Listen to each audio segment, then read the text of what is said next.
Hello and welcome to another episode. Today is especially very special to me because it is two things. One, it is the 996 model, which of course is my absolute favorite in the Porsche lineup. I may be biased here, but stay with me.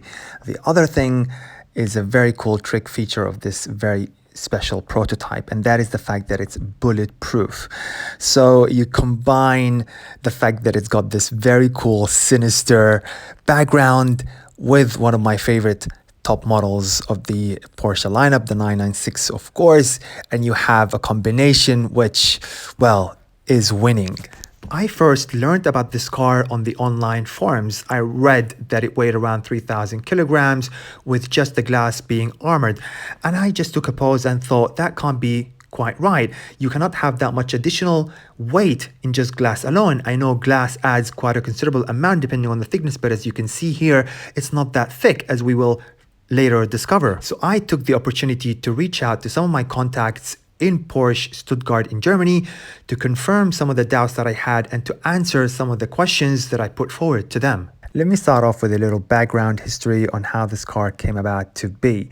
So in the early 90s to mid to late 90s, there was a lot of demand for bulletproof cars. They were somehow in fashion, you could say, but also greatly demanded in Africa, in Mexico, in places in South America.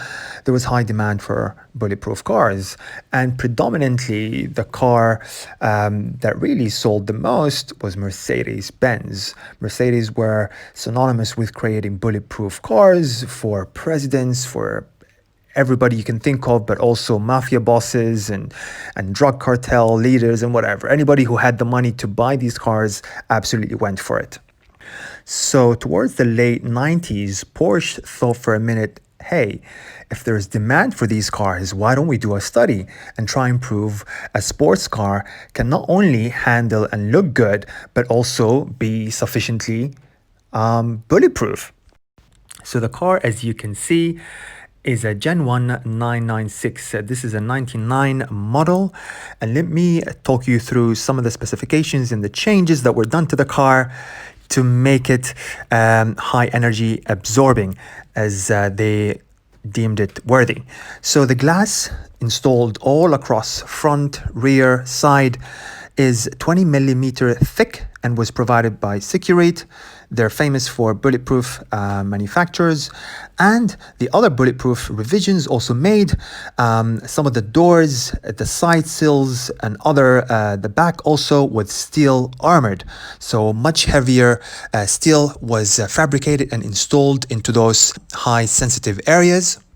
Every other part of the car that wasn't armored with steel had Dyneema fitted into it. Dyneema is basically the world's strongest and lightest fiber. It is widely used in army applications to protect soldiers from helmets to vests to other gear. It is known for being the absolute best, but also very light to keep, for example, soldiers agile, light on their feet, but also provide that essential protection. So it is pretty cool to think and know that Porsche, when they set out to do this study or prototype, they really set out to do the best possible, using the best possible materials available at the time.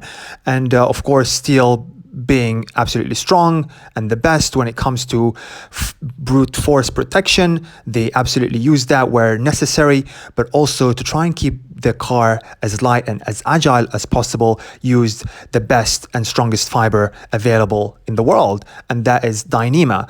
And it's essentially a high energy absorbing fiber, pretty much like Kevlar is used, but also Dyneema is in fact a little stronger.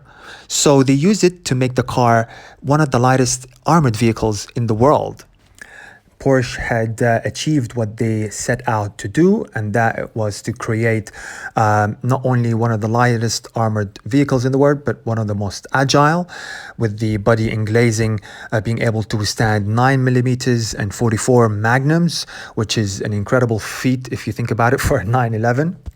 Now, when I asked Porsche about engine modifications, I was secretly hoping they would say they put a great thumping V8 in there to cope with all that extra added weight. Sadly, they said nothing on record says there were any modifications to the engine, so we are led to believe that the regular 3.4 300 horsepower straight six, or flat six I should say, unit was in fact the one running in the car.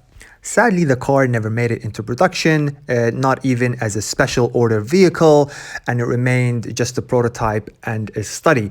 It does exist, there's only one, of course, in the world, and it hides in the Porsche Museum in Stuttgart. So that's pretty much the car in a nutshell. I hope you guys enjoyed today's episode. I definitely enjoyed getting to know, research, and have a closer look at this particularly interesting car, and I hope you guys enjoyed it too. I will be seeing you hopefully very soon out in the car with the top down, even though it's going to be cold, but I intend on making the most out of our freedom after lockdown is finished, hopefully in a few days, and being able to meet a couple of my friends to go out for group drives. So stay tuned. Don't forget to subscribe, like, and comment to let me know what you guys think, and I'll see you guys very soon. Thank you as always for watching.